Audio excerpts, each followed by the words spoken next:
মাথায় ফেটটি বেঁধে মেদিনীপুরের রাস্তায় মিছিল করলেন দিলীপ ঘোষ।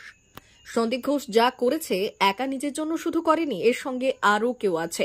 একাধিকবার এমন কাণ্ড করে মমতা বন্দ্যোপাধ্যায় রক্ষা পেয়ে গিয়েছেন, কিন্তু এবার গণবিস্ফোরণ ঘটেছে। চাপে আছে বলে পুলিশ প্রতিবাদে নামতে পারেনি, তবে এবার পুলিশও রাস্তায় নামবে। মেদিনীপুরে ধিক্কার মিছিল করার পর এমন মন্তব্যই করলেন দিলীপ ঘোষ। আরজিকর কাণ্ডের প্রতিবাদে মেদিনীপুর শহরে বিজেপির পক্ষ থেকে ধিক্কার মিছিলের আয়োজন করা হয়েছিল শুক্রবার। প্রতিবাদ মিছিলে শামিল হন বিজেপি নেতা দিলীপ ঘোষ সহ জেলা নেতৃত্বরা। শতাধিক বিজেপি কর্মী সমর্থকদের নিয়ে মাথায় কালো ফিতে বেঁধে মেদিনীপুর শহরের রাস্তায় এই ধিক্কার মিছিল বের করলেন বিজেপি নেতা কর্মীরা। মিছিল থেকে আরজিকর কাণ্ডের বিচারের দাবি তোলার পাশাপাশি দাবি ওঠে মুখ্যমন্ত্রী মমতা বন্দ্যোপাধ্যায়ের পদত্যাগের। অধিকার আছে এটা করার। মমতা ব্যানার্জি সব চেলা হয়ে গেছে নাকি? উনি ডাক্তারদের একবার ট্রান্সফার করে দেন, গাইড যদি আবার পিছিয়ে আসেন। আমরা জানি কলেজ স্কোয়ারে জমায়েত করা চলবে না বলে ওনারাই ফরমান জারি করেছেন, কেউ মেনেছে? এই সরকার এরকম করে কেন, যেটা মানুষের ইচ্ছার বিরুদ্ধে, গণতন্ত্রের বিরুদ্ধে? আর অফিসারদেরকে, এখন সরকারি অফিসার, পুলিশ অফিসার, শিক্ষা দপ্তরের অফিসারদেরকে এই ধরনের জঘন্য কাজ করিয়ে তাদের ইমেজ খারাপ করছে। মানুষ তাদেরকে শত্রু ভাবতে আরম্ভ করে। মানুষের যে গণতান্ত্রিক অধিকারকে কেড়ে নেওয়ার চেষ্টা চলছে। কে অধিকার দিয়েছে এটা? কেউ মানবে? আর যদি যায়, কজনকে সাসপেন্ড করবে? ডাক্তারদের করতে পেরেছে? এই ধরনের ফালতু কাজ করে মানুষের রোজ কারো বাড়িয়ে দিচ্ছে।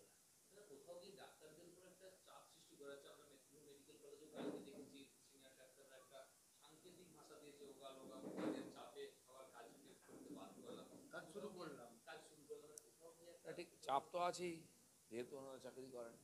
কিন্তু আমাদেরও বক্তব্য যে আন্দোলন তো অবশ্যই করতে হবে, কিন্তু ডাক্তাররা যদি সব বন্ধ করে দেন, চিকিৎসা অসুস্থ মানুষদের কী হবে? মানবিকতার ব্যাপার। কিন্তু ডাক্তারদের বক্তব্য আমাদের সুরক্ষার ব্যবস্থা না হলে আমরা কী করে ট্রিটমেন্ট করবো? আজকে একজন ডাক্তার যদি ভয়ে ভয়ে হসপিটালে আসে, সে রাত্রে ডিউটি করতে যদি ভয় পায়, সে মানুষের চিকিৎসা করবে কী করে? তার নিজেরই সুরক্ষা নেই। অন্যের প্রাণ বিপন্নতাকে বাঁচাতে ডাক্তার আসছে, ডাক্তারের প্রাণ বিপন্ন হয়ে যাচ্ছে। এই পরিস্থিতির মধ্যে কারো পক্ষেই কাজ করা সম্ভব নয়। তো সেই জন্য আগে সরকারের সমস্ত ডাক্তারদের সুরক্ষার ব্যবস্থা হোক, আর নিশ্চয়ই ওরা কাজ করবে। আমরা তো বললাম সিকিউরিটি মাস্ট, সিকিউরিটি ফার্স্ট, আর ট্রিটমেন্ট মাস্ট, এই দুটোই হওয়া উচিত। দাদা, 7 দিন ধরে জেরাতে সন্দীপ ঘোষের বয়ানে একাধিক অসঙ্গতি, পলিগ্রাফ টেস্ট হতে পারে আজই হয়তো, কি বলবেন? এখানে তো পুলিশকে বাঁচানোর চেষ্টা হচ্ছে। পুলিশকেও বাঁচানো যাবে না, ডাক্তারকেও বাঁচানো যাবে না, প্রিন্সিপালকেও। কিন্তু মমতা ব্যানার্জি রাস্তায় হেঁটেছেন প্রথম থেকে, হয়তো অন্যায় করবেন আর সেটাকে চাপা দেবেন, অনেকবার বেঁচে গেছেন উনি। আর এটাই আমাদের পশ্চিমবাংলায় হতাশার কারণ। আজকে সাধারণ মানুষ, খেলাপ্রেমী, শিক্ষাপ্রেমী, শিক্ষক, ডাক্তার, লয়ার, শিক্ষার্থী যারা রাস্তায় বেরিয়েছেন, কারণটা ওটাই। এত পঞ্জীভূত ক্ষোভ, এত ঘটনা হয়েছে চোখের সামনে, তাকে দেখেছেন গ্রামে গঞ্জে পাড়ায়, কেউ শাস্তি পায়নি। আর সেই তারা অপরাধীরা বারবার অপরাধ করছে। তো সেই জন্য আজকে তারা সমস্ত বাঁধ ভেঙে দিয়েছেন, রাস্তায় বেরিয়ে গেছেন। নাহলে একটা ঘটনাকে নিয়ে এত জনবিস্ফোরণ হতে পারে না। তো সেই জন্য বারবার যে সত্যকে চাপা দেওয়ার চেষ্টা চলছে, অপরাধীদের বাঁচানোর চেষ্টা চলছে, এটা মানুষ ভালোভাবে নিচ্ছে না। এখনও মমতা ব্যানার্জি সে রাস্তায় হাঁটছেন, কিন্তু ওটাই ওনার পতনের কারণ।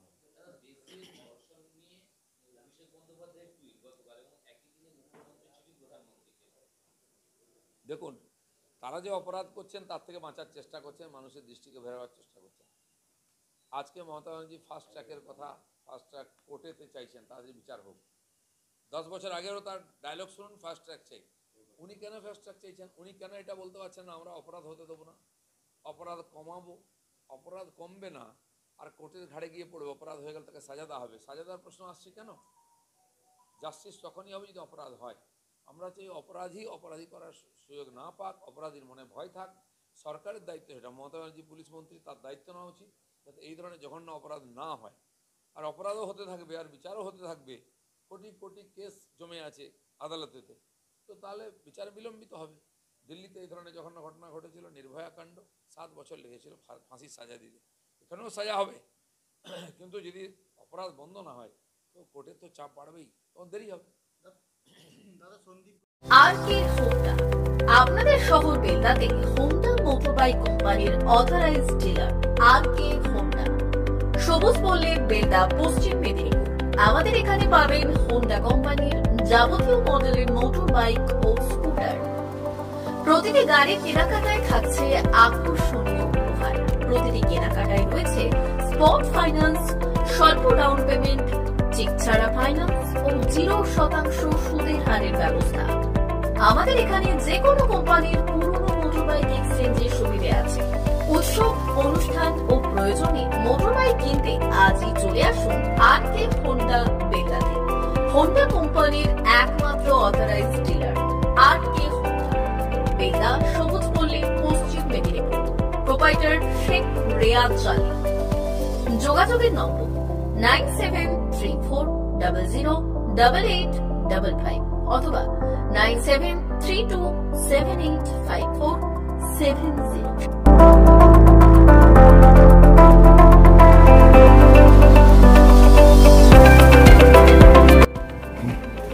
নমস্কার, বেলদা আরকে হোন্ডা পক্ষ থেকে আপনাদেরকে স্বাগতম জানাই। আমাদের হোন্ডার সমস্ত মডেল, সমস্ত কালার, সমস্ত বাইক অ্যান্ড স্কুটার অ্যাভেলেবেল আছে। আপনারা আসুন, আমাদের এখানে শোরুমে ভিজিট করে যান। আপনাদের গাড়ি কেনাকাটায় আকর্ষণীয় আমরা উপহার, গিফট সব কিছু রেখেছি। Accessories all available, spare parts available. আপনাদেরকে ডিসকাউন্টও দিব, সার্ভিসেও ডিসকাউন্ট দিব, অল টাইম সার্ভিস দিব 24 আওয়ার্স। আপনারা গাড়ি এখানে আসুন, ভিজিট করুন, গাড়ি নিয়ে যান। নমস্কার।